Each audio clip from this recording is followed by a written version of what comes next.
Getting straight into the top 5 news stories of the day. Some are breathing a sigh of relief this morning as a potential act of terror on the nation's Capitol building was stopped. Now, the FBI announced the arrest of an Ohio man yesterday who they say was planning to bomb the U.S. Capitol in support of ISIS. 20-year-old Christopher Lee Cornell, who also goes by the alias Rahil Marous Ubaida, was planning on setting off bombs and then shooting employees. They say Cornell had done research on specific targets as well as how to make certain bombs. He was arrested after buying 2 semi-automatic rifles and about 600 rounds of ammunition.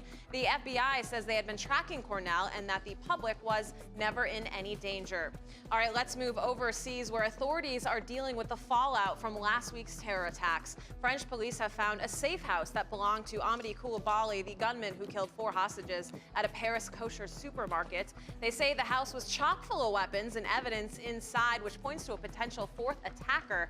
Officials say as many as 6 members of the radical Islamic terror cell could still be at large.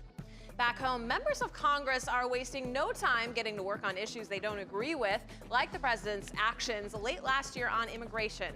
House Republicans approved legislation yesterday that would overturn the president's key immigration moves and leave hundreds of thousands of younger immigrants hanging in the balance. But even with the House approval, the bill faces a tough road in the Senate. And then, of course, there's the whole needing approval by the president factor. So I guess we'll have to wait a little more and see if this battle goes anywhere. While staying in Washington, word is 4 top Secret Service officials will be reassigned following months of scandal. The acting director made the announcement yesterday, saying the changes follow the scathing December report about the internal mess that was the leadership in the agency. A permanent director has not been named.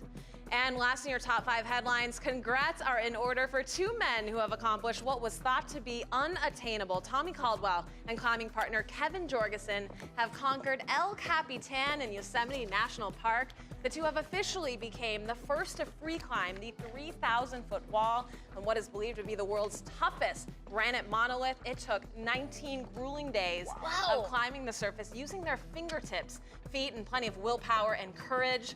Once the climb was complete, cheers rang out everywhere, and they even received a congrats from the president himself. Now, this is really especially amazing because free climbers, of course, if you're not familiar. I was gonna say, what does that mean? Exactly. So basically, they don't use cables. They pull themselves up with their fingertips and knives to carve out spots where they hang on. Old school. Literally, so others have made it to the top, just not in this method. Can you imagine? I mean, look at that picture. No, I can't imagine. No, I can't. I mean, the amount of courage these guys have to do something like that. Or the feeling of accomplishment once you get there. It's like, I can't imagine. 19 days. You know, how do you get involved in that in the first place? You know what?